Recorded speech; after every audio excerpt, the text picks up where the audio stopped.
So let's have a look at your results first. So do you think that's a true indication of your practice? Yes, I do. When you look at results like this, especially in a graph format, it can be confronting, and it really, I think, gives you a visual representation of the areas in which you need to work through. So I guess, and even when I was answering those questions, I could identify which areas I needed to improve on, which things I was doing quite well, but then even saw some goals and I created a to-do list whilst I was writing it of the different areas that I needed to improve on. But I was overall quite happy with how this turned out, and I think I was quite fortunate to have previous conversations with yourself in regards to these things. So I'd already started implementing some of these practices early after our first conversation. So I believe that kind of gave me a head start before the survey, which was really, really great as well. Oh, that's good. So, do you want to go through maybe your top results first? So my top result was ethic of care. So I guess what that means to me is, I think ethic of care in regards to the classroom and in regards to teaching should be the first and foremost, or the most important thing when it comes to looking at these different things here. Mainly because I think you have to build those relationships with students, in particular Indigenous students, to really, you can't have academic success and you can't have all of those other means of success if you don't have that ethic of care or you don't have that positive relationship between the students. So, and that's something that I really go out of my way to make sure that I have constructed, that I show them that I care, that I'm willing to get to know them on a personal basis, so that they can respect me, I can respect them. And then I think once you've got that ethic of care evident, everything else kind of falls into place there. So, which I then think links strongly into my next highest pillar of the behaviour support there. Okay, so you went straight to behaviour support, yeah? So what do you think behaviour support looks like in your classroom? Like, how do you demonstrate that in your practice, in your day-to-day? So, as I said, so I firstly create those positive relationships, and then I think that obviously backs the behaviour support. So what that looks like in my classroom is really a whole lot of positive praise. So, and I think the words that we've used here, behaviour support, it's that it's nurturing students to make those right decisions and guiding them through that independence to be able to make the correct decisions, and really praising them for the things that they are doing, and then guiding them and supporting them to make the right decisions if they've made the wrong ones. So, and I mean, you can't have that support or have them making the correct behaviours if you don't have that care, because I think I ensure that they know what my job is and what my expectations are of myself, and then having that relationship, we then ask of them to behave appropriately or to complete tasks. And I think with that support and with that positive praise and really explicit instructions, they know exactly what behaviours they need to be portraying, and then using the positive praise there to redirect as well, so that they're making the best choices they can. Definitely. Wow. Okay, which is the next one? We're moving right along. So closely behind that is explicitness, and which is something that in my planning I make sure that the behaviour expectations and the task expectations are taught really explicitly, and so that you're setting yourself up and you're setting the kids up for success, so that they know what behaviour is expected of them, they know how to complete the task. And I think when giving instructions, and instructions are really, they're not just stated, they're given across in really explicitly, so that there is no room for failure, so that the kids know what you are expecting of them and what you're going to be doing for them. So I think, can you give me an actual example of that, like something you've actually done in class? Well, before I begin any lesson, I'll always plan it, and I'll always design a PowerPoint. So on the first slide we'll have the concept that we'll be going through, and then the learning outcome or the success criteria, which is explicitly written and then discussed with the kids. So if we're learning about, let's say, we were looking at text analysis from our story, the TV show, and we looked at the apology, so the story of the Indigenous apology there, and just outlining explicitly why we're doing that lesson and how it relates to those kids already engages them, so it really already ticks off the behaviour support because they know why we're doing it, why it's important to them, and the overall purpose. So not only having that written on the slide, but also discussing that.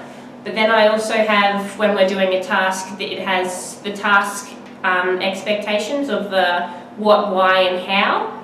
So what I'm expecting of them, they've got to complete these tasks here. How they're going to do it is by, answering the questions and circling or colouring in the boxes. The reason we're doing it is because it strengthens our knowledge of the apology and the effects that had. So that's written on a PowerPoint slide, and then it's delivered, and then there's discussions about that. Then there's also a behaviour expectations, which are explicitly written down, so the what, the how, and the why again, but usually I leave the why blank so that the kids can really tell me why they think it's important for them to be behaving in that way, and then the positive and the negative consequences there, so it's not they're not caught out if they make a mistake. They kind of know what's going to be happening, or they know there's a reward in sight, or that there's a negative consequence if they might break one of those rules there or those expectations. So I really think with explicitness, it's one of the most important things, because it not only sets the classroom up for success or the lesson up for success, but it also sets the students up for success there as well. Definitely, and nothing's a surprise. So, that's it, yeah. Yes, surprise. And then you get the best reaction out of the kids as well. Exactly, and also when you give it to them as to the why, then it falls back on them if anything goes away. They can be held accountable. You were the ones who said that this is why we're doing that. Or why, so. And then that way it's not so teacher directed as well, exactly. So it's not. It's coming from that ownership. That's it, and then I guess it really forms that relationship again, because it's not the teacher seeming or stating that they're the boss or they're higher than the students. It's really that one that they feel like they can relate and they can discuss, and they can really build that relationship within the classroom as well, in regards to completing. And that then goes into the very next one, the self-regulation, so teaching them those those skills and an awareness of doing that yourself internally. Yeah. So, what does self-regulation look like in your classroom? Well, I guess self-regulation in our classroom, and to me, is I do a lot of my teaching based on discussions, and because I feel that in some classrooms, in the mainstream classrooms, it can be so teacher-centred and teacher-focused, where students, they're told this is the concept, this is the, write it down, look, read, write it down, and there's no learning or there's no teaching of the processes. It's more just teaching to the curriculum or to the content. So I think when it comes to self-regulation, you're teaching, it's more about the learner. So I guess the way to describe it is you teach the learner, or you establish a learner in the way that they learn, and they're the carriage or the train for the curriculum that kind of comes in on top. You're going to get the most out of the curriculum if you've already established the learner and the skills to self-regulate and support those skills to then establish effective learners. So I think building those skills within the student and looking at that holistic growth is the most important thing, and the curriculum and the academic success really supports that. But you can't have academic success if you don't have self-regulation or that holistic development. Boom, there it is. All right, what about, well, we've only got pedagogical expertise. How do you feel you do with that one, being such a young careers teacher? Sorry, now I'm just turning it into an interview. To be completely honest with you, I think it's quite hard to define, and I was quite impressed and shocked with how well that I did with that, considering it is so hard to tweak. And I think the word expertise is something that, like you said, usually comes from experience. And I think to be good at it, you've just got to be willing to reflect and to look at your own practice and be able to build off that, and to really, I guess, move with the curriculum. Not, like I said before, not really be so curriculum focused, but being able to focus on the learner to support the pedagogy.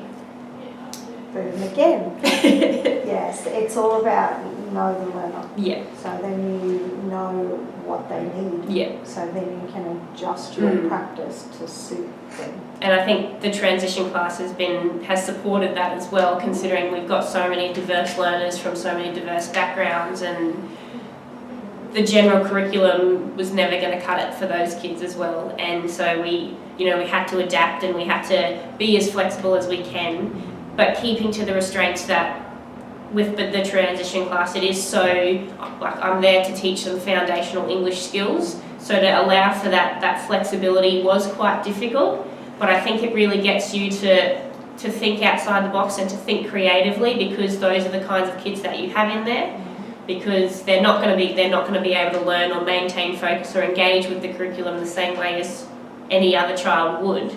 So I think you've really got to, it tests you to, okay, well, we've tried it that way, let's teach it in a few different means or in different ways, or offer different options for them to complete a task. Excellent. I think the best thing there is, it's not only about being flexible, but it's actually in what you touched on.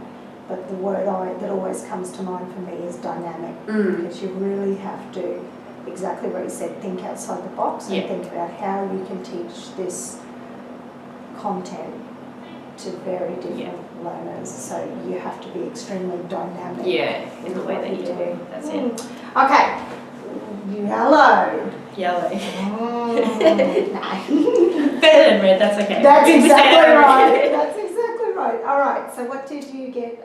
What if we start with that one? So literacy teaching, which is interesting considering I'm an English teacher, and but when reflecting upon the questions, I guess, as I said, the transition class at times can offer some restraints, because it's got to be done in a particular way, and we're meeting criteria, and that's the same when you're teaching to any curriculum. There's so many time restraints, there's so many different things that you need to cover, and expectations, I guess. But when I was looking at this, and it brought me back to our conversation last time, we were discussing the importance of group work and collaborative discussions, and I said to you the reason that I avoid that is because of behaviour management.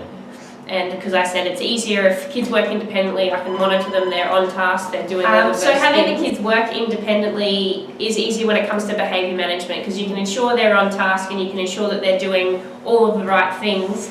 But after our conversation, I have since put them in group seating plans so that they can have those discussions, and and we're doing a lot more group work than I was. And I think taking that risk was so much more beneficial than the risk, I guess, in itself. But I know that having that conversation, and it came to me when I was looking at these questions too, we don't do a whole lot of buddy work or shared reading and all of those different things, because it does open up for kids to be off task or kids to be mucking around. But I mean, you can see that with the explicitness and the behaviour support, I think I need to have a bit more faith in myself, because each situation is manageable, and if you set it up in the correct way, it can be as successful. And as we've seen from the research, it is so beneficial for those kids. So I know that that's definitely a targeted area that I need to work on. And I think just the fact that your ethic of care and your behavioural support and your explicitness, they will actually support that when you do it. And you don't have to do it all the time, but just let it creep in where possible, so that those discussions can occur. But sometimes you do just need to take a leap of faith. But it's like what you said before about when you try something new, and if it really didn't work, but really sitting down and then breaking it down in your head, well, why didn't that work? Was it just the way I set it up, or was it the actual activity they were doing, or to break it down to make it success. Don't just give up on it, okay, I'm going to try it again, but I'm going to change one aspect of it, and then see if it has. But look, we can't control sometimes whatever frame of mind or what's going on in the playground, so you have to take into account all of those factors. But I suppose it's just that, and that's that pedagogical expertise, of being able to reflect and change and try again. Great. Okay, so which one was your lowest? Indigenous cultural value. So when I had a look at this, I I guess I kind of knew that this would be my lowest because I think this is the area that I have the least confidence and knowledge with. I think especially coming from a big city where this wasn't something that I've been around or a part of, but when it comes to my personal Indigenous cultural values, I value the Indigenous culture as much as I value my own. I think the kids here are amazing. It's a passion of mine, and I think it's why I've really tried to take that extra step and tried to really make that a part of my teaching, because it's something that I do really want to get involved with a whole lot more. But I think when it comes to interactions with the communities and with families, I can be a bit hesitant because it's again something I haven't done before and something that I guess I want to be the best that I can be for them, but I'm scared to, I guess, approach that being a non-Indigenous person as well, because I don't know how that will react. But I guess it's hard as well coming from the city because that sense of community wasn't there. So I'm not used to, I don't know what it's like to, invite your community or know everyone in the community, but really that's the one thing that I love the most about Mount Isa, the sense of community. But I think it's just learning to embrace that and knowing that there is so many opportunities to embrace that. But I guess it's hard as well being in a high school setting because there's not as many opportunities to have family members in or elders in as there would be, say, in the primary schools. So I know we have had an elder come and have a chat to the kids, and they did respond actually really, really well to that. But I think it's something too to be conscious of and find opportunities and take the step, take the risks to call families and to really build that relationship with them. Because when it comes to parent-teacher interviews, I will always request an interview with all of my kids' parents, but there's still some that I haven't met. So I guess sometimes you've just got to keep trying and keep making those steps because, I guess that's what really makes the difference to those families and to those kids in the classroom. If you show that you are making an effort and you really do value and appreciate that culture.